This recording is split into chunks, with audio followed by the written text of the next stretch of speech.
नमस्कार, आप देख रहे हैं लाइव मिथिला में हूं कमलेंद्र झा। ये खबरों की शुरुआत करते हुए आज 10 मिनट में हम लोग बात करेंगे जो आखिरकार कहां एक 8वीं कक्षा का छात्र पैसे की जरूरत पड़ने पर बैंक लूटने पहुंच गया। कहां बिजली विभाग अब बिजली उपभोक्ताओं को बिजली बेचने का भी अधिकार दे रही है बिहार में। इसके अलावा और बहुत सारी खबरें हैं, लेकिन शुरुआत करेंगे हम लोग उस खबर से जो खबर पटना से आ रही है, जहां नौकरी मांगने पर फिर से लाठी डंडे पड़े हैं। बिहार की राजधानी पटना में पुलिस ने बिहार तकनीकी सेवा आयोग के अभ्यर्थियों पर लाठीचार्ज किया है। सभी प्रतियोगी नौकरी के वादे पूरा न होने पर सरकार के विरोध में धरना दे रहे थे। बीटीएससी प्रतियोगिता के अभ्यर्थी बीरचंद पटेल स्थित राजनीतिक पार्टियों जेडीयू और आरजेडी के दफ्तर का घेराव करने की कोशिश कर रहे थे। तभी पुलिस ने आंदोलनकारी अभ्यर्थियों को दफ्तरों का घेराव करने से रोका। उसी दौरान पुलिस जवानों और अभ्यर्थियों में नोकझोंक हो गई। देखते ही देखते यह इतनी बढ़ गई कि इसके बाद पुलिस ने सभी अभ्यर्थियों पर लाठीचार्ज कर दिया। सभी अभ्यर्थी को संघ भवन पर ही रोका गया। पुलिस कई अभ्यर्थियों को हिरासत में ले चुकी है। दरअसल बिहार में महागठबंधन की सरकार बनने के बाद उन्होंने कई सरकारी मंचों पर युवाओं को हर साल 10 लाख नौकरी देने का वादा किया था, जिसके बाद से ही लगातार नौकरी मांगने वालों का प्रदर्शन हो रहा है और उन पर लाठियां भी बरसाई जा रही हैं। समस्तीपुर में 8वीं के 15 वर्षीय छात्र को पैसे की आवश्यकता हुई तो उसने बैंक लूटने का प्रयास किया। इस क्रम में उसने एक महिला बैंककर्मी और सुरक्षा गार्ड को घायल भी कर दिया। बताया जा रहा है जो बैंककर्मी और गार्ड की तत्परता से लूट की कोशिश नाकाम हो गई। छात्र मुजफ्फरपुर का रहने वाला बताया जा रहा है। पुलिस की पूछताछ में छात्र ने बताया कि घर से साइकिल लेकर स्टेशन पहुंचा, वहां अपनी साइकिल छोड़ दी, रास्ते में एक दुकान से चाकू खरीदा और ट्रेन से समस्तीपुर जंक्शन पहुंच गया। रात में थोड़ी देर स्टेशन पर आराम किया। सुबह स्टेशन के पास टहल रहे लोगों से आसपास के बैंकों का पता पूछा। किसी ने बताया कि स्टेशन के पास ही एक बैंक है। सुबह 10 बजते ही बैंक के अंदर घुस गया और वारदात करने की कोशिश की। छात्र ने बताया कि पैसे की आवश्यकता थी, इसलिए चाकू और झोला लिए फिर बैंक आ गया। यहाँ से जो भी पैसा मिलता वह मेरे काम आता। बताया जा रहा है जो छात्र विक्षिप्त है। हम लोग लॉगिन वगैरह कर रहे थे तो 2 आदमी आया। एक बोला कि उसको पैसा भेजना है एसबीआई को, तो हम बताया कि चेक काट दीजिए, जमा पर्ची भर दीजिए। दूसरा उधर खड़ा था, बोले क्या काम है, बस उधर चला गया। उसके बाद हम लोग अपना लॉगिन करे थे। उसके बाद अचानक आके मेरे गले पे पता नहीं इधर से आया। वो इतना हमें लगा कि मेरा कोई पहचान वाला होगा जो दीदी बोलेगा। 1 सेकंड के लिए समझ में ही नहीं आया कि क्या है। बोला जब कि चाबी निकालो लॉकर खोलो तब समझ में आया कि यानी कुछ गड़बड़ है। सर हम तो ये 2 ही आए थे ना सुबह में, एक को पैसा भेजना था और एक अननोन था। जहानाबाद में बिजली विभाग ने एक अनोखी पहल शुरू की है। बिजली की खपत पर आने वाले खर्च से उपभोक्ताओं को बचाने के लिए जहानाबाद के विद्युत विभाग ने ये पहल की है। यदि आप अपने घर की छत पर सोलर पैनल लगवाते हैं तो कम खर्चे में घरेलू उपयोग के लिए आपको बिजली मिल जाएगी। अगर आप अपने उपभोग से अतिरिक्त बिजली तैयार कर लेते हैं तो उसे पावर ग्रिड को बेचकर पैसे भी कमा सकते हैं। जहानाबाद जिले के विद्युत विभाग ने बताया कि 1 किलोवाट का सोलर पैनल लेने पर लगभग 17,000 रुपये का भुगतान करना होगा। 5 साल तक इस पैनल के रखरखाव की जिम्मेदारी विभाग की ही होगी। इस सोलर पैनल की उपयोगिता 25 साल तक बनी रहेगी और इससे तैयार बिजली स्वतः विभाग के पास चली जाएगी। आपके सोलर पैनल से जितनी आपूर्ति बिजली विभाग को होगी उसकी कटौती आपके बिजली बिल से कर दी जाएगी। मतलब इसको यदि समझाने के तरीके से बताया जाए तो यदि आपके यहाँ 200 यूनिट बिजली की खपत है और सोलर पैनल से आप 150 यूनिट बिजली का उत्पादन करते हैं तो आपको 50 यूनिट के ही बिल का भुगतान करना होगा। खपत से ज़्यादा उत्पादन होने पर बिजली विभाग ही आपको पैसा देगी। बताया जा रहा है जो निजी मकान पर 1 किलो से 3 किलोवाट तक का सोलर पैनल लगाने में उसकी कीमत में भी 65% की छूट मिलेगी, जबकि हाउसिंग सोसाइटी के मकान पर सोलर पैनल लगाने पर 45% की छूट दी जाएगी। अनुदान राशि के बाद शेष पैसे का भुगतान आपको 2 बार में करना होगा। सोलर पैनल के इंस्टॉलमेंट के पूर्व 80% का भुगतान और मकान में पैनल लग जाने के बाद शेष 20% का भुगतान करना होगा। 3 किलोवाट से अधिक का पैनल लगवाने पर अलग से चार्ज देना होगा। पंजीयन कराते समय उपभोक्ताओं को 500 रुपये ऑनलाइन भुगतान करना होगा। विद्युत विभाग के कार्यपालक अभियंता ने बताया कि चयनित एजेंसी को पैनल लगाने की जिम्मेवारी सौंपी गई है। जिले में तकरीबन 50 लोग अभी तक अपने छत पर सोलर पैनल लगवाकर इसका लाभ भी ले रहे हैं। बिहार के शिक्षा मंत्री प्रोफेसर चंद्रशेखर यादव ने घोषणा की है जो बिहार में जल्द ही 3 लाख शिक्षकों की नियुक्ति होगी। 7वें चरण की शिक्षक नियोजन के बारे में शिक्षा मंत्री ने कहा कि शिक्षक नियोजन में मेरा हस्ताक्षर हो गया है और अब कैबिनेट में जाने की तैयारी है। वर्ष 2023 में शिक्षा विभाग 3 लाख नौकरी देगा। ये बात सुपौल में शिक्षा मंत्री चंद्रशेखर ने कही। उन्होंने यह भी कहा कि 2.25 लाख नौकरी स्वास्थ्य विभाग देगा।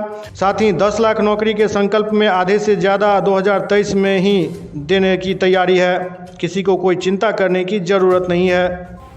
7वें चरण की शिक्षक बहाली का नियोजन पर मेरा हस्ताक्षर हो गया श्रीमान, और वह कैबिनेट में जाने की तैयारी है। विभिन्न विभाग से एनओसी आ रहा है, 3 विभाग का आ गया है और उसमें अब देरी नहीं है। वर्ष 2023 कम से कम शिक्षा विभाग लगभग 3 लाख नौकरी देगा, 2.25 लाख नौकरी स्वास्थ्य विभाग देगा और 10 लाख के संकल्प में आधे से ज़्यादा 2023 में ही नौकरियां होने जा रही है। किसी को चिंता करने की जरूरत नहीं है।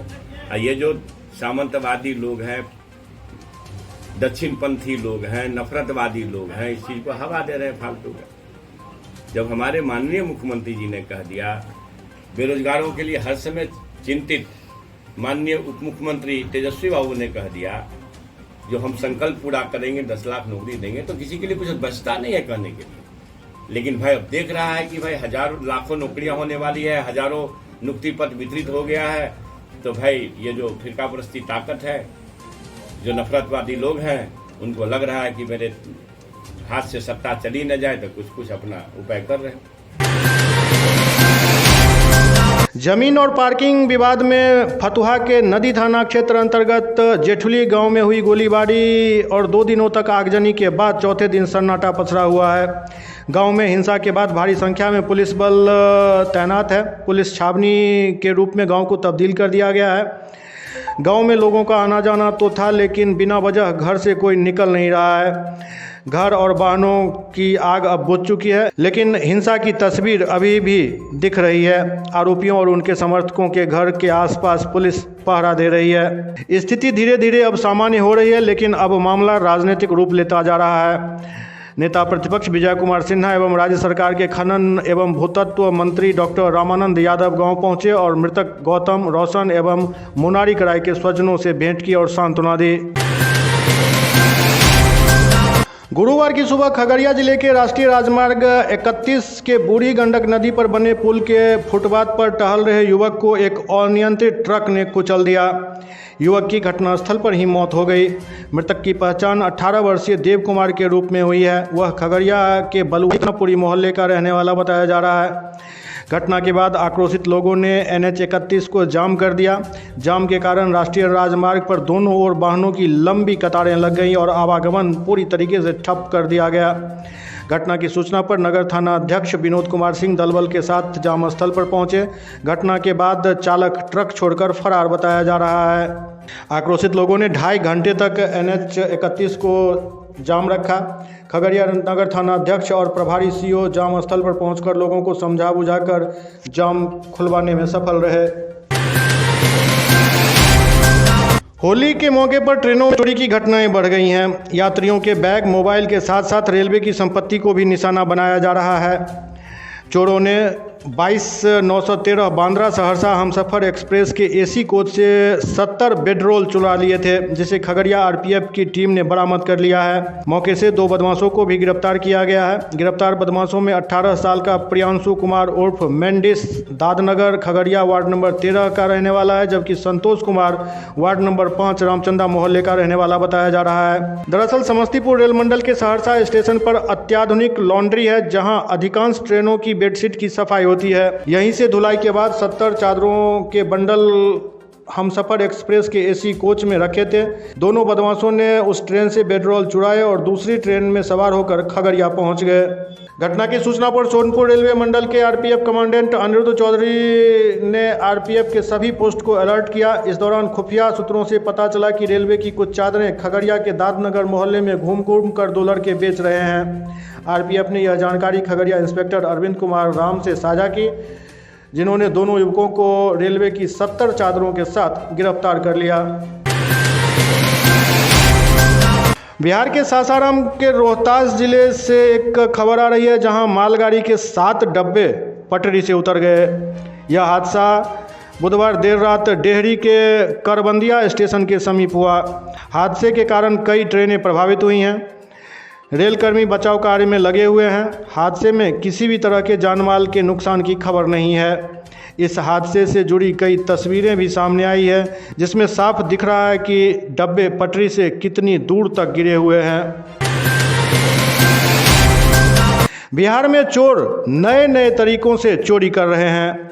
ऐसा ही एक मामला वैशाली जिला में सामने आया है, जहां जिले में वाया नदी पर कुशहर घाट पर बने लोहे के पुल की किस्तों में चोरी का मामला दिख रहा है। पुल के एंगल को चोरों ने चुरा लिया, जिससे पुल का कुछ भाग नीचे धंस गया और अब ये खबर आग की तरह पूरे इलाके में फैल गई है।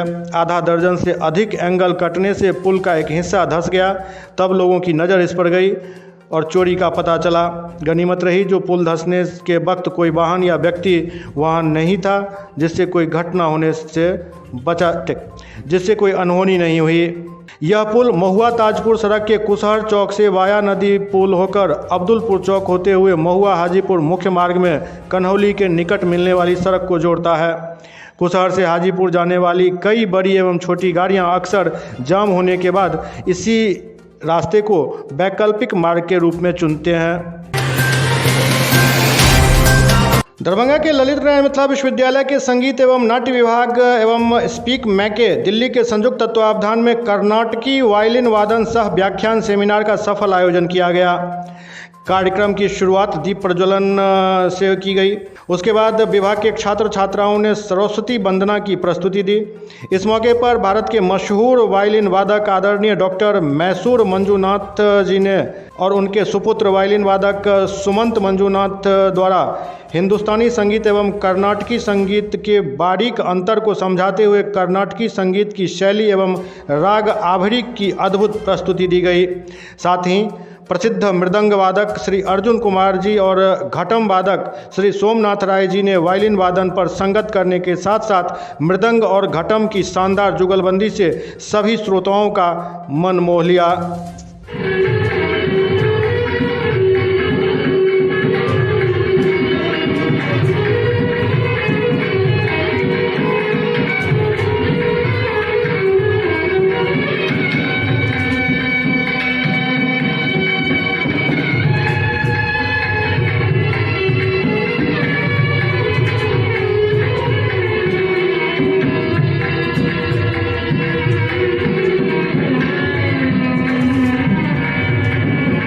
लाइव मिथिला के इस अंक में अभी इतना ही। अगले अंक में फिर कुछ ऐसे ही समाचारों के साथ आपके सामने होंगे। तब तक आप देखते रहिए लाइव मिथिला। नमस्कार।